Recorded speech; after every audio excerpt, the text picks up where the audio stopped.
السلام علیکم ورحمۃ اللہ وبرکاتہ۔ بسم اللہ والصلاة والسلام علی رسول اللہ نبینا محمد وعلی آلہ واصحابہ ومن والاه واشهد ان لا الہ الا اللہ واشهد ان محمدا رسول اللہ، اما بعد، اعوذ باللہ من الشیطان الرجیم، بسم اللہ الرحمن الرحیم، ما يفعل اللہ بعذابکم ان شکرتم وآمنتم وکان اللہ شاکرا علیما۔ رب اشرح لي صدري ويسر لي امري واحلل عقدة من لساني يفقهوا قولي، سبحانك لا علم لنا الا ما علمتنا انك انت العليم الحكيم، رب زدني علما۔ اللهم صل على محمد وعلى ال محمد كما صليت على ابراهيم وعلى ال ابراهيم انك حميد مجيد، اللهم بارك على محمد وعلى ال محمد كما باركت على ابراهيم وعلى ال ابراهيم انك حميد مجيد۔ اسلامی بھائیوں، بزرگوں، نوجوانوں، عزیز بچوں اور اسلامی ماں اور بہنوں، آج کی تراویح میں ہم نے پارہ نمبر 5 مکمل سماعت کیا ہے۔ اسی پارے کے حوالے سے چند باتیں اختصار کے ساتھ آپ کے سامنے پیش کرنا ہے۔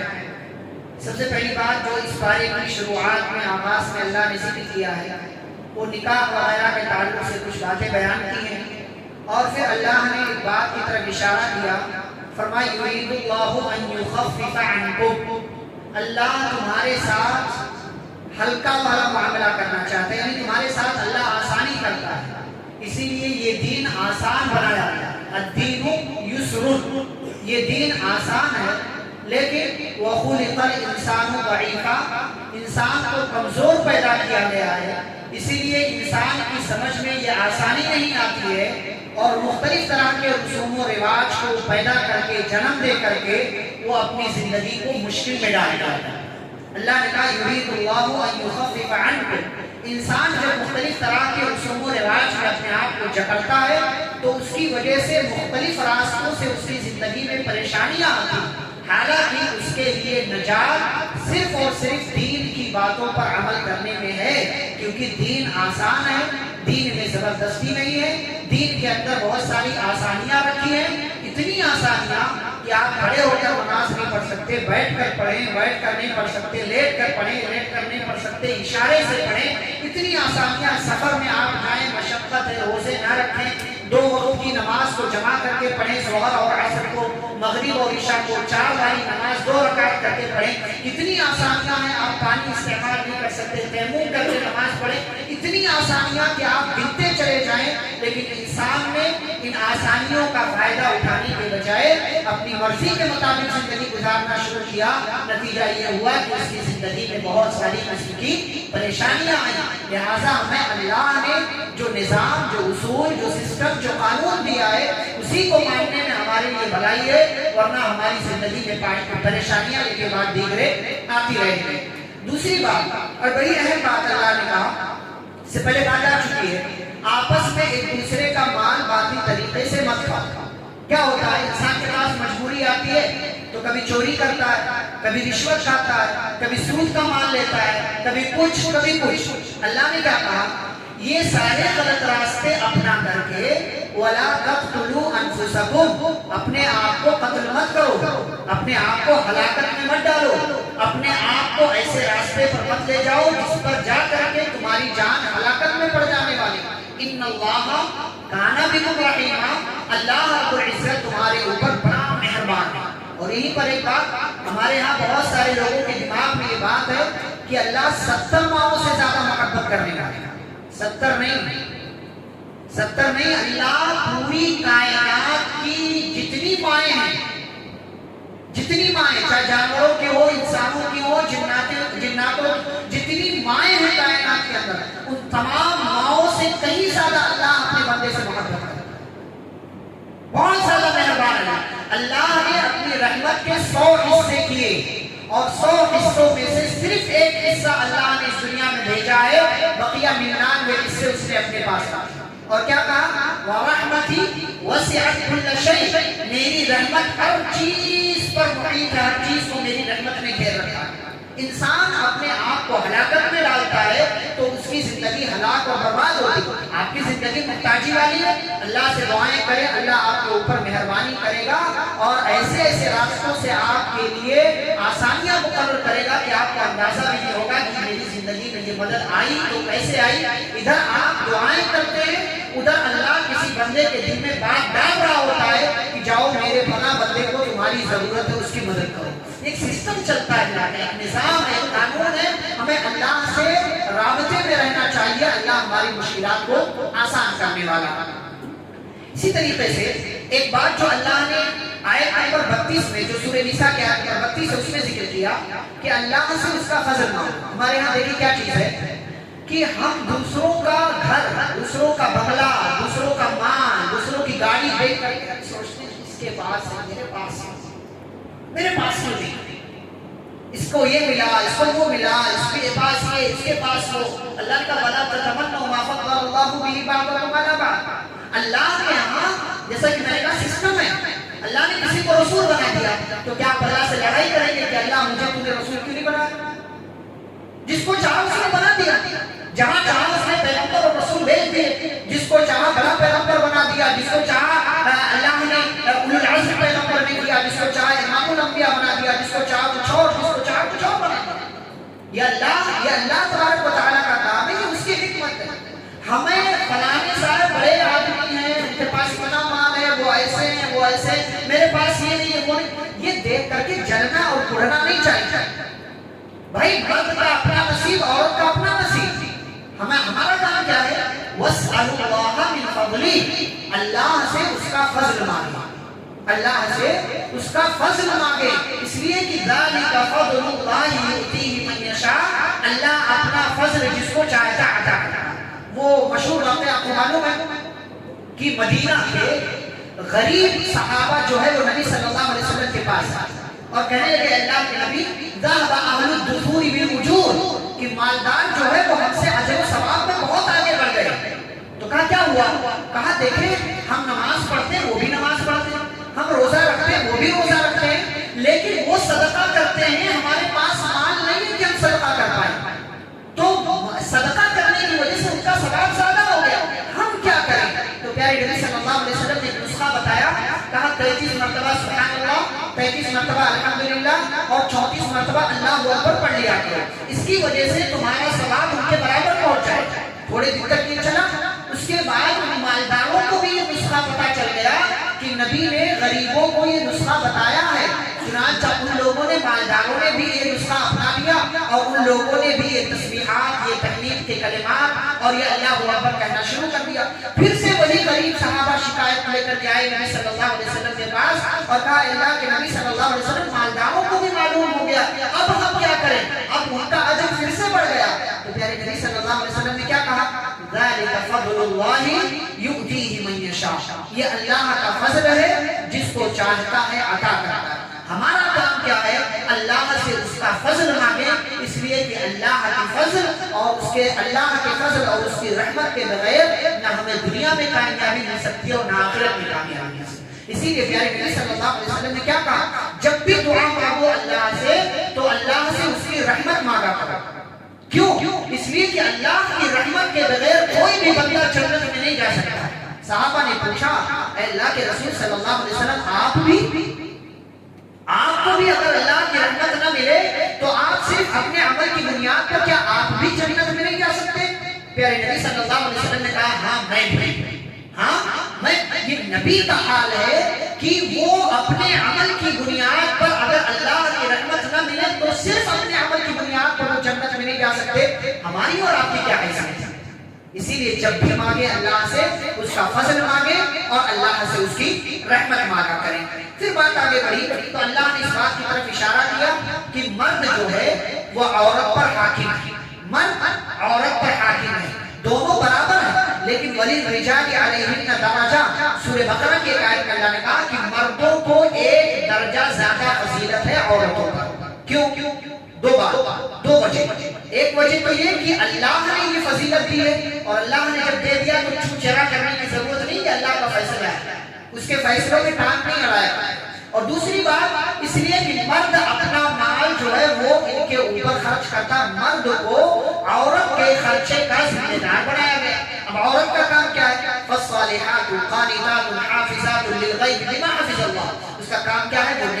پرویدر رہے، شوہر کی فرما بردار رہے، اور اسی طریقے سے شوہر کی عدم موجودگی میں، شوہر کی غیر حاضری میں وہ اپنی شرمگاہ کی بھی حفاظت کرے، اپنی عزت کی بھی حفاظت کرے، اور شوہر کے گھر کی بھی رکھوالی کرے۔ ہاں، اگر مردوں کو مخاطب کر کے اللہ نے کہا اگر تمہاری عورتوں میں تمہیں کوئی عیب نظر آتا ہے، وہ تم یہ دیکھ رہے ہو کہ تمہاری عورت تمہاری بات نہیں مان رہی ہے، تو اب یہ نہیں کہ طلاق طلاق طلاق فٹافٹ یہ والا لفظ نکالو اور جو ہے عورت کو اپنی زندگی سے الگ کر دو۔ نہیں، پہلے کچھ اسٹیپ ہے، پہلے کچھ ایسے طریقے اللہ نے بتائے کہ ان کو اختیار کرو۔ نمبر 1، فعیدوہن، پہلے نصیحت کرو، نصیحت کر کے بات سمجھ میں آ گئی تو ٹھیک الحمدللہ، ورنہ دوسرا اسٹیپ وَاہْجُرُوهُنَّ فِي الْمَضَاجِعِ، ان کا بستر الگ کرو۔ بستر الگ کرو گے، ہو سکتا ہے اس عورت کو احساس ہو کہ ابھی تک اس مرد کے ساتھ ایک ہی بستر پر میں سو رہی تھی، نکاح کی وجہ سے ہمارا رشتہ بڑا مبارک تھا، مجھ سے کیا غلطی ہو گئی کہ اس نے مجھے اپنے بستر سے الگ کر دیا۔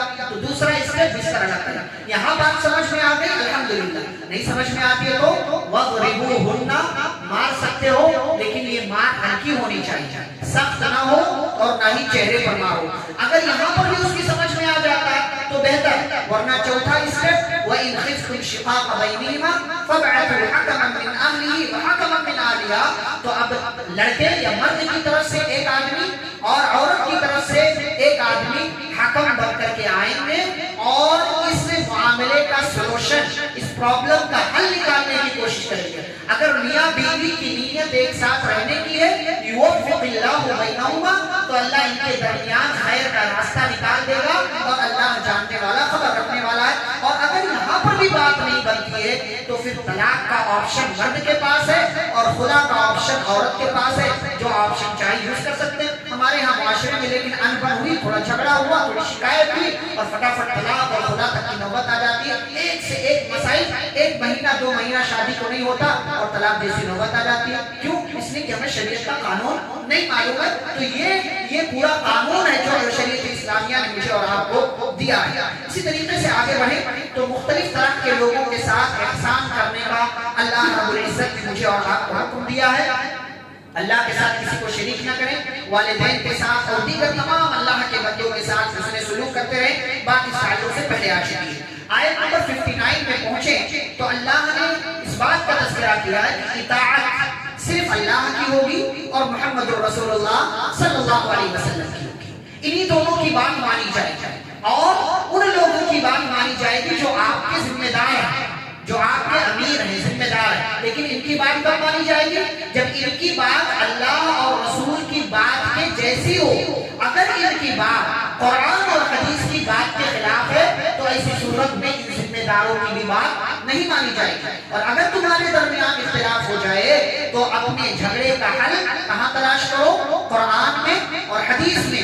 اگر تمہارا ایمان واقعی اللہ پر قیامت پر ہے تو تمہیں ہر صورت میں اپنے تمام مسائل کا حل اسی قرآن اور اسی حدیث سے نکالنا چاہیے۔ اور جب ثبوت، جب فیصلہ قرآن سے اور حدیث سے مل جائے تو آمنا وصدقنا، ایمان لے آئے، اسی پر عمل کریں، وہی فیصلہ قبول کر لیں۔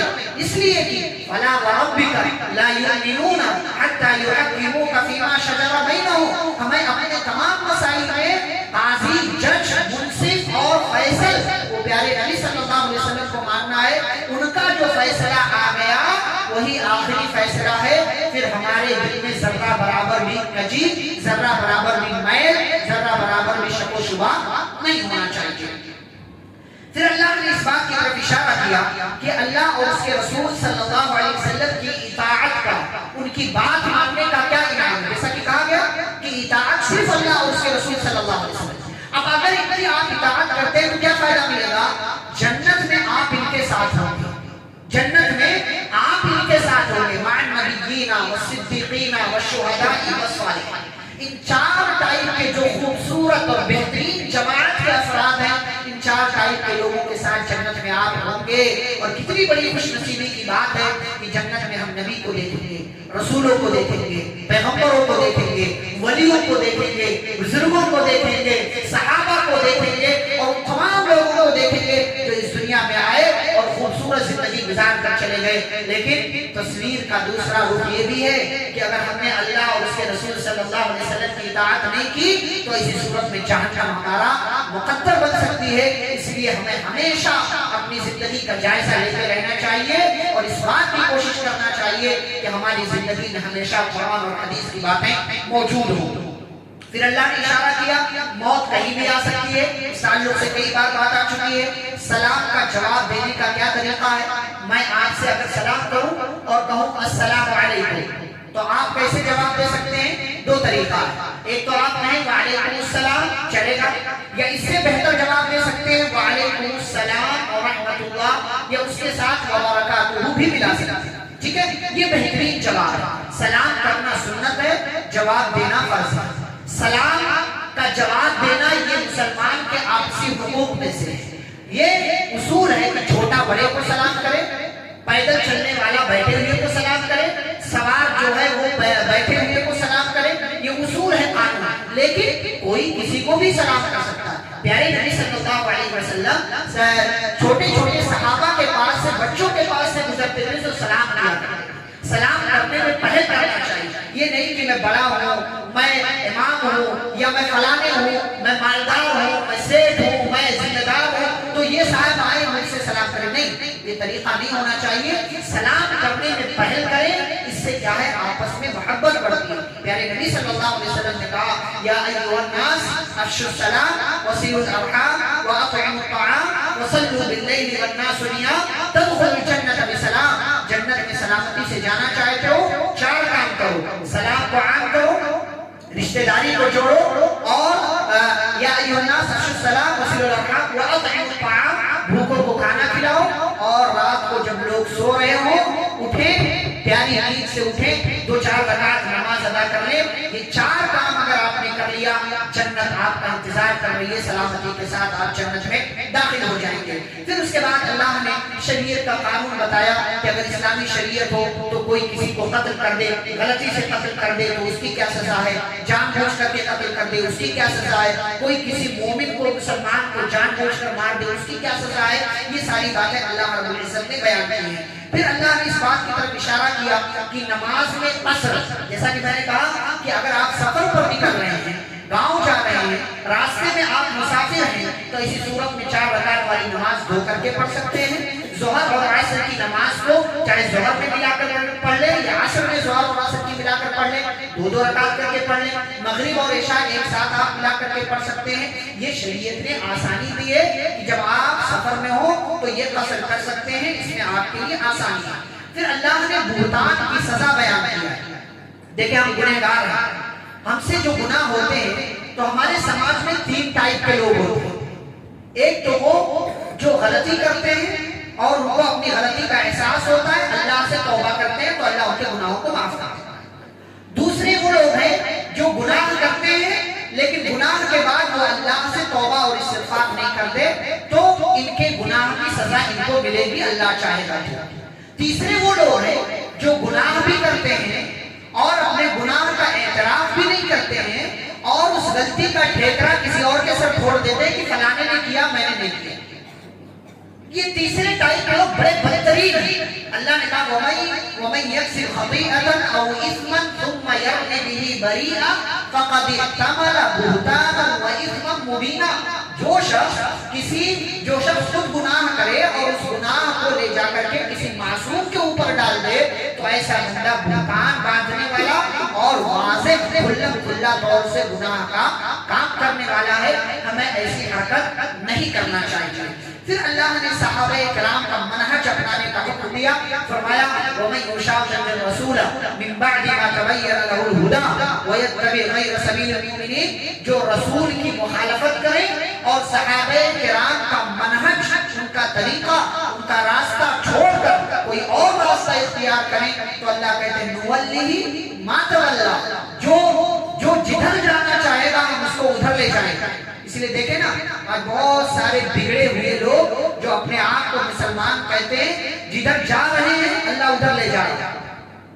جدھر جا رہے ہیں, حالانکہ انہوں نے صحابہ کا راستہ چھوڑا تھا, اپنے آپ کو مسلمان کہتے ہیں لیکن صحابہ کا راستہ چھوڑا تھا. اب جدھر جا رہے ہیں ادھر اللہ لے کر جا رہا ہے. یہ تو دنیا کی بات ہے. اور آخرت میں وَنُسْلِهِ جَهَنَّمَ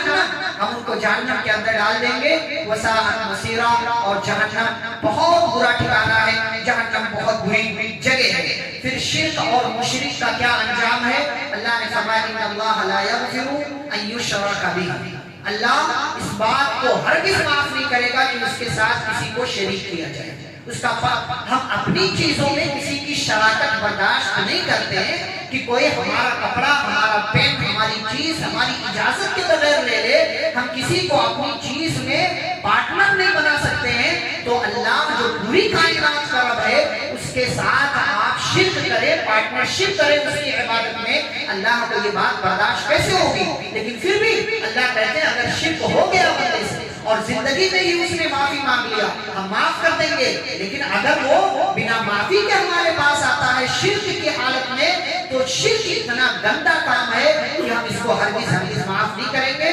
وَمَن يُشْرِكْ بِاللَّهِ فَقَدْ ضَلَّ ضَلَالًا بَعِيدًا، جس نے اللہ کے ساتھ شرک کیا تو وہ واضح طور سے بہت دور کی گمراہی میں پڑ گیا ہے۔ پھر اللہ نے عدل و انصاف کا حکم دیا، ہر صورت میں ہر حالت میں ہمیں عدل و انصاف کرنا چاہیے، چاہے ہمارے مقابلے میں ہمارے والدین کیوں نہ ہو، ہماری اولاد کیوں نہ ہو، ہمارا کوئی اپنا سگا ہی کیوں نہ ہو، لیکن ہر صورت میں ہمیں عدل و انصاف کرنا چاہیے۔ جھوٹی گواہی نہیں اور سچائی کے خلاف ہمیں نہیں جانا چاہیے، نہ ہی عدل و انصاف کے خلاف جانا چاہیے۔ پیارے نبی صلی اللہ علیہ وسلم کا یہ جملہ ہمیشہ یاد رکھنا چاہیے کہ جب ایک بڑے بڑے خاندان کی عورت نے چوری کیا اور لوگوں نے پیارے نبی صلی اللہ علیہ وسلم کے محبوب اور چہیتے صحابی اسامہ بن زید کو سفارشی بنا کر بھیجا کہ جاؤ سفارش کر دو کہ اس کا ہاتھ نہ کاٹا جائے، تو پیارے نبی صلی اللہ علیہ وسلم نے تاریخی جملہ کہا تھا لو سرقت فاطمہ بنت محمد لقطعت یدها، اللہ کی قسم اگر میری بیٹی فاطمہ بنت محمد نے چوری کی ہوتی تو میں اس کے ہاتھ کاٹ دیتا۔ یہ عدل، یہ انصاف کا ترازو ہمیں اپنی زندگی میں ہمیشہ قائم رکھنا چاہیے، کیونکہ اس سے ظلم معاشرے میں نہیں آتا ہے، بلکہ ہمیشہ جو لوگ ہیں وہ سکون کے ساتھ اور انصاف کے ساتھ زندگی گزارتے ہیں۔ دو باتیں، ایک بات اللہ اور اس کے رسول کا مذاق اڑانے والوں کا ساتھ۔ ہمارے یہاں دیکھیں لوگ آج ہنسنے ہنسانے کے لیے قرآن کے اوپر چٹکلے بنا لیتے ہیں، حدیث کے اوپر چٹکلے بنا لیتے ہیں، اللہ اور اس کے رسول کے تعلق سے جو ہنسی مذاق کی باتیں جو ہے معاشرے میں بیان کرتے ہیں، ارے قرآن میں تو یہ ہے، قرآن میں تو وہ ہے، اس کو اپنے اپنے علاقے کے حساب سے جو ان کی اپنی بولی ہوتی ہے اس بولی میں لے جا کر کے قرآن کی آیتوں کو سمجھتے ہیں، سمجھاتے ہیں کہ یہ تو ایسے ہے، یہ اللہ اور اس کے رسول کی باتوں کے ساتھ مذاق ہے، یہ قرآن کی آیتوں کے ساتھ مذاق ہے۔ اللہ نے ہم اور آپ کو نصیحت کی ہے کہ اگر کسی مجلس میں اللہ اور اس کے رسول کا مذاق اڑایا جا رہا ہو فلا تقعدوا معهم، تو ایسے لوگوں کے ساتھ مت بیٹھو، کب تک؟ حتی یخوضوا فی حدیث غیری، یہاں تک کہ وہ کسی اور بات میں مشغول ہو جائے۔ اگر وہ اللہ اور اس کے رسول کی باتوں کا مذاق اڑاتے ہیں تو ان کا ساتھ کبھی بھی مت دو، کیونکہ ورنہ انکم اذا مثلهم، تم بھی انہی جیسے مانے جاؤ گے کہ تم بھی اللہ اور اس کے رسول کی باتوں کا مذاق اڑانے والے۔ آج ہمارے یہاں چٹکلے کے نام پر واٹس ایپ اور فیس بک پر چیزیں آتی ہیں اور ہم فٹافٹ آ رہے ہنسنے والی چیز، چلو تم بھی ہنسی ہو، تم بھی ہنسی ہو، تم بھی فٹافٹ شیئر کرنا شروع کر دیتے ہیں کہ ارے تو قرآن میں ایسا ہے، قرآن میں ایسا، ارے بڑی انٹرسٹنگ بات ہے، وہ سب اللہ اور اس کے رسول کے ساتھ مذاق والی بات ہے، اور کہتے ہیں یہ آیت اتنے لوگوں کو سینڈ کرو، یہ حدیث کے ساتھ قرآن کے ساتھ دعاؤں کے ساتھ مذاق کر رہے ہیں، اتنے لوگوں کو سینڈ کرو تمہاری مراد پوری ہوگی، جو پہلے کرے گا اس کی یہ مراد پوری ہوگی، جو بعد میں کرے گا اس کے ساتھ یہ ہوگا، جو صبح کرے گا اس کے ساتھ یہ ہوگا، اور جو نہیں کرے گا اس کے اوپر یہ وبال آئے گا۔ یہ کیا ہے؟ قرآن حدیث کے ساتھ مذاق ہے۔ ایسے میسیجز ہمیں پہلی فرصت میں اپنے پاس سے ڈیلیٹ کرنا چاہیے اور ہرگز کسی کے پاس فارورڈ نہیں کرنا چاہیے۔ پھر اللہ نے منافقین کا انجام ذکر کیا ہے پارے کے اخیر میں کہ منافقین کون ہیں؟